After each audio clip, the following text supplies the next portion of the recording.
Ho veramente il piacere di ospitare ormai un'amica di Cittadella alla radio, un'amica che negli scorsi giorni ha ricevuto una bellissima notizia, è diventata cavaliere dell'Ordine al Merito della Repubblica Italiana. Noi l'avevamo contattata qualche giorno prima per un'altra questione, però da qui dobbiamo partire. Mariangela Tarì, buongiorno, ben trovata. Buongiorno, mi sentite? Sì, ti sentiamo Mariangela, Buongiorno ciao. a tutti, grazie. Tu sei a capo dell'associazione La Casa di Sofia, Sì. un commento su questo riconoscimento che ti viene dato appunto dal Presidente della Repubblica Mattarella.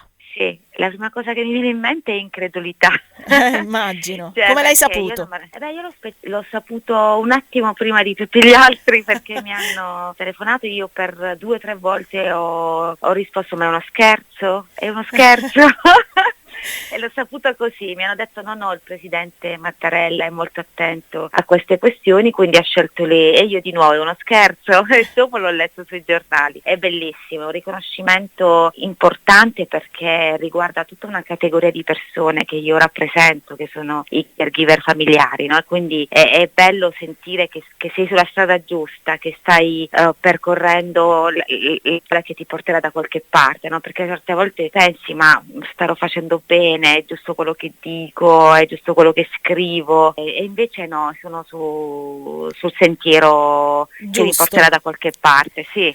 Lo ricordiamo per i nostri ascoltatori, tu hai 47 anni e sei mamma di Sofia, Sì. che è una bambina con disabilità, e di Bruno, un bambino di 5 anni che ha avuto purtroppo un tumore al cervello, quindi Sì. tu ti occupi H24 Sì. di loro e Sì, sei sì. autrice di un libro in cui racconti questa esperienza di vita che si chiama Il precipizio dell'amore, in cui unisci in qualche modo amore e dolore, dici anche da un grande dolore può venire fuori una potenza creatrice, molto bella questa espressione. E poi hai creato appunto questa associazione di promozione sociale che si chiama La Casa di Sofia, che anche guarda a progetti del presente ma anche al dopo di noi, che è un problema serio quando si parla di persone con disabilità. Sì, io ho sempre pensato che per costruire il dopo di noi bisogna partire dal durante noi, no? Certo. Perché poi non ti puoi svegliare una mattina che hai 80 anni e tuo figlio non sai dove sistemarlo. Io ho sempre paura della vecchiaia, perché chi si occupa per 25 ore al giorno di una persona con disabilità o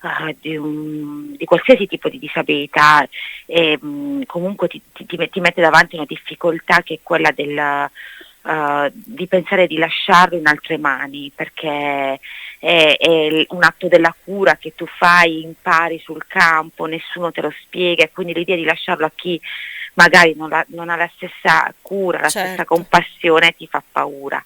E quindi per costruire un dopo di noi bisogna partire dal durante noi e iniziare a capire che cos'è che manca in questa società, perché ancora noi dobbiamo costruire, non lo fanno le istituzioni, perché manca tutto un pezzo, no? Noi siamo trasversali a tutto, perché quando poi ci si occupa delle persone fragili ci si occupa un po' di tutti, e quello che non funziona per gli altri, figuriamoci se funziona per le persone fragili, l'abbiamo visto durante il Covid.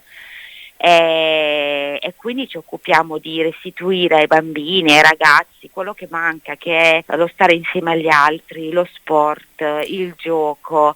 E a questo proposito, a proposito di sport, vorrei che lanciassi questo appello attraverso le onde radio, ma non solo, anche la TV di Cittadella alla radio, perché stai lavorando al progetto di una scuola calcio inclusiva, cioè una scuola calcio in cui tutti i bambini, a prescindere dalla loro difficoltà, possano partecipare, insomma, sentirsi tutti alla pari, ma servono volontari per questo. Ci racconti come nasce il progetto e a chi rivolgersi se si vuole appunto dare una mano? Allora, il progetto nasce da un'esigenza personale, perché quando mio figlio ha finito le terapie con la chemio, la radio, era un bambino molto provato e debole, voleva giocare a calcio e nessuno lo prendeva, perché le scuole calcio non prendono i bambini né con disabilità né i bambini con problemi, perché dovrebbero avere una persona dedicata, non possono fare le partite. Quindi mio figlio, io lo guardavo piangere e non riuscivo a spiegargli: perché Bruno tu non puoi giocare, cioè già sei così provato. E allora abbiamo scoperto sul territorio qui a Verona, perché io vivo a Verona da 10 anni. Sì, bellissima Verona, vorrei tornare a Taranto. Immagino, anche questa è una scelta necessaria, insomma, in qualche modo. Necessaria, sì.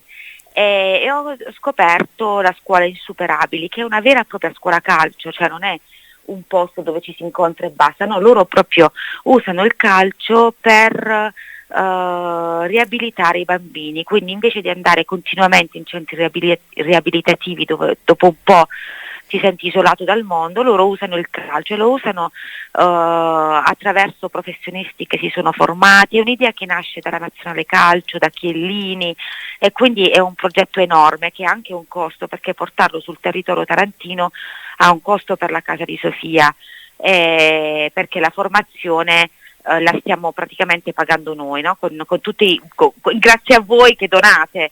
E Ecco, quindi quindi abbiamo... ecco, a questo proposito facciamo l'appello perché purtroppo non ho molto tempo. Sì. Cosa serve sia in termini economici e come si può aiutare, sia in termini proprio di persone, di tempo da donare? Allora, innanzitutto dovete andare sul sito www.lacasadisosia.org e scaricare il progetto, oppure sulla pagina Facebook La Casa di Sofia, così trovate tutte le date. Vi dovete iscrivere se siete fisioterapisti, educatori, se siete insegnanti di classe, insegnanti di sostegno, piuttosto che persone che amano il calcio, perché la formazione parte il 22 novembre, bisogna iscriversi e mandare una mail. Dopo la formazione parte la scuola calcio, ci sono 4 giorni di Open Day a dicembre, li potete vedere sulla pagina, e poi servono tantissimi volontari perché ogni bambino avrà bisogno di almeno 2 persone accanto, Ok. e anche per questo ci serve la vostra mail, perché noi dobbiamo contare il numero dei volontari.